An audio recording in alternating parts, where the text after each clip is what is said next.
சமைக்கும்போது ஒரு லவ்வோட சமைக்கணும்டா. அதான் பாதி ருசியே. வெங்காயம் நறுக்கும்போது கூட ரசிச்சு நறுக்கணும், லவ்வோட. வணக்கம் அண்ட் வெல்கம் டு இன்லாஸ் சமையல்.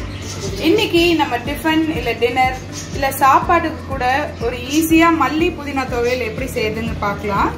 அதுக்கு என்னென்ன இன்கிரீடியன்ஸ் தேவைங்கிறத பார்த்துடலாம். வணக்கம்ங்க. இப்போ இந்த மல்லி புதினா துவையல் அரைக்கிறதுக்கு என்னென்ன பொருள் தேவைங்கிறத நான் சொல்லிடுறேன். ஒரு துண்டு இஞ்சி எடுத்து நல்லா சுத்தம் பண்ணி கட் பண்ணி வச்சுருக்கேன். ஒரு 10 பல்லு பூண்டு, கொஞ்சம் புளி. நம்ம புளி கொஞ்சம் சுள்ளுன்னு இருந்தால் தான் நல்லாயிருக்கும். கொஞ்சம் புளி, ஒரு 4 பச்சை மிளகா, பெரிய பச்சை மிளகாங்கிறதுனால நான் 4 எடுத்துருக்கேன். கொஞ்சம் கருவேப்பிலை, அப்புறம் இதில் ஒரு கட்டு புதினா, ஒரு 1/2 கட்டு மல்லி, ரெண்டையுமே நல்லா சுத்தமாக கழுவி மண் இல்லாமல் அலசி வச்சுருக்கிறேன். கொஞ்சம் தேங்காய், ஒரு 2 பத்தை தேங்காய், அப்புறம் பாதி ஒரு சின்ன வெங்காயம், இவ்வளோ வச்சுருக்கேன். இப்போ இதை நம்ம வதக்கி எடுத்துக்கிறணும் அரைக்கிறதுக்கு. வாங்க எப்படி வதக்கிறது பார்க்கணும்.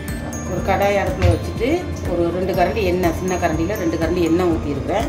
எண்ணெய் நல்லா காஞ்சிடுச்சு. அதில் இந்த பூண்டு பல்லு சேர்த்துக்கிறேன். பூண்டு பல்லு, இஞ்சி, அப்புறம் இந்த பச்சை மிளகா, கருவேப்பிலை. இதே நம்ம காஞ்ச மிளகாயில் கூட இந்த சட்னி அரைக்கலாம், புதினா சட்னி நல்லாயிருக்கும். இன்றைக்கி நான் பச்சை மிளகாயில் செய்கிறேன். இன்னொரு வீடியோ போடுறேன் நான் காஞ்ச மிளகாயில் அரைக்கிறது எப்படின்னு. போட்டு கொஞ்சம் நல்லா வதக்கி விட்டுட்டு அப்புறமா இந்த வெங்காயத்தையும் அதில் சேர்த்துடணும். ஒரு வெங்காயம்,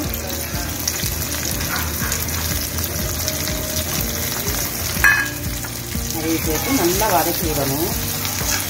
என் மருமக புதினா சட்னின்னு கேட்டுக்கிட்டு இருக்கு. அது இன்னொரு நாள் செய்யணும். இன்றைக்கி இது துவையல் குட்டியாக துவையலாக அரைக்க போகிறேன். அது நல்லா வதக்கி விட்டுட்டு இதெல்லாம் கொஞ்சம் நல்லா வதங்கணும். அதில் கொஞ்சம் உப்பு சேர்த்துக்கணும். ஒரு 1/2 ஸ்பூன் உப்பு.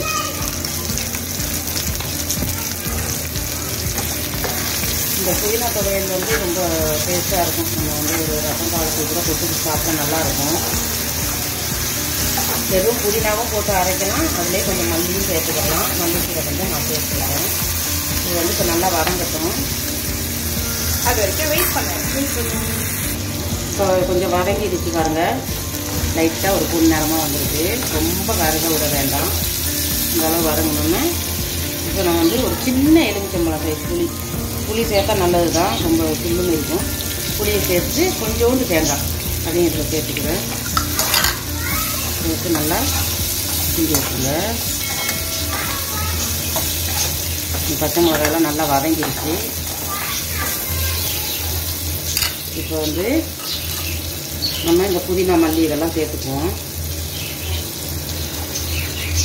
இது வதங்கணுன்னா எல்லாம் உள்ளே அமிங்கிடும். ஃபுல்லாக இருக்குது. நல்லா மண் இல்லாமல் சுத்தமாக கழுவி வச்சுக்கோங்க அந்த புதினா மல்லியெல்லாம் சேர்த்து ஒரு கிண்டி வச்சுக்குவோம். வதங்கிறதுக்கு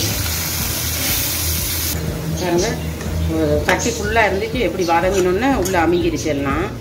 இப்போ நம்ம கொஞ்சம் அடுப்பை கொஞ்சம் ஃபாஸ்ட்டாக வச்சு நல்லா இப்படி கிண்டி விட்டுறணும். ஓரளவுக்கு வதங்கணும். இந்த புதினா வதங்கணும். பாருங்க, நல்லா வதங்கிடுச்சு. இந்த புதினா, பச்சை மிளகா, புளி, பூண்டு குண்டெல்லாம் நல்லா வதங்கிடுச்சு. தேங்காய் இந்த அளவில் தான் இருக்கணும். இப்போ நம்ம இந்த அடுப்பை ஆஃப் பண்ணிவிட்டு இதை நல்லா ஆற விட்டுருவோம். ஆறின பிறகு தான் மிக்ஸி ஜாரில் போட்டு அரைக்கணும். இல்லைன்னா சூடு தாங்காது. அவ்வளோதான். எந்த ஒரு பொருளுமே சூடாக மிக்சியில் போட்டு அரைக்கலாம்.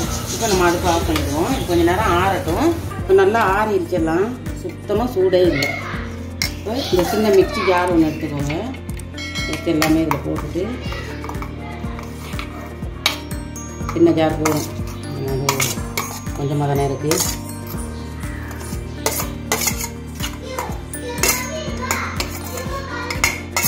எல்லாமே உப்பு எல்லாமே போட்டுட்டோம். இதுலேயே உப்பு தெரியாது. நான் உப்பு அரைச்சி எடுத்துக்கணும்.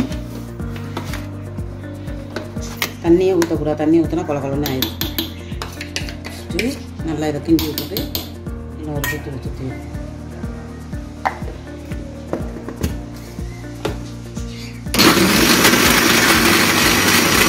நல்லா அரைப்பட்டு வச்சு நம்ம அரைச்சா போதுமா? இப்போ நம்ம இதை ஒரு சின்ன கிண்ணத்தில் வலிச்சு எடுத்துருவோம்.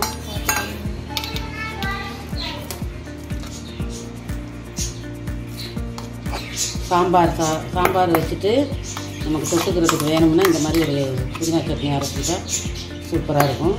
இதுவே நம்ம இட்லி தோசை அதுக்கும் வச்சுக்கலாம். இதை விட இன்னும் ரொம்ப மையம் அரைக்கக்கூடாது. இதுதான் பதம். இந்த கன்சிஸ்டன்சி தான் அரைச்சிடணும். புதினா துவையல் ரெடி. அருமையாக இருக்கு. டேஸ்ட் பார்த்துக்கிறோம் நாங்கள். சூப்பரான ஒரு மல்லி புதினா துவையல் ரெடி ஆயிடுச்சு. இது வந்து நான் ஏற்கனவே சொன்ன மாதிரி சாம்பார் சாதம், ரசம் சாதம், நம்ம வந்து என்ன காரக்குழம்பு அதுக்கெல்லாம் கூட தொட்டுக்கிறதுக்கு நல்லா இருக்கும். சாப்பாடு மெயினாக டிஃபன், இட்லி தோசை எல்லாத்துக்குமே ரொம்ப சுவையாக இருக்கும். குவிக்கான ஒரு பிரேக்ஃபாஸ்ட் சைட் டிஷ் தான் இது. கண்டிப்பாக இதை ட்ரை பண்ணி பாருங்கள். இன்லா சமையலுக்கு தொடர்ந்து உங்கள் சப்போர்ட்டை கொடுங்க, சப்ஸ்கிரைப் பண்ணுங்கள். அடுத்து ஒரு நல்ல வீடியோட உங்களை சந்திக்கிறோம். Until then, bye. ஓகே, பாய். சமைக்கும் போது ஒரு லவ்வோட சமைக்கணும்டா, அதான் பாதி ருசியே. வெங்காயம் நறுக்கும் போது கூட ரசிச்சு நறுக்கணும், லவ்வோட.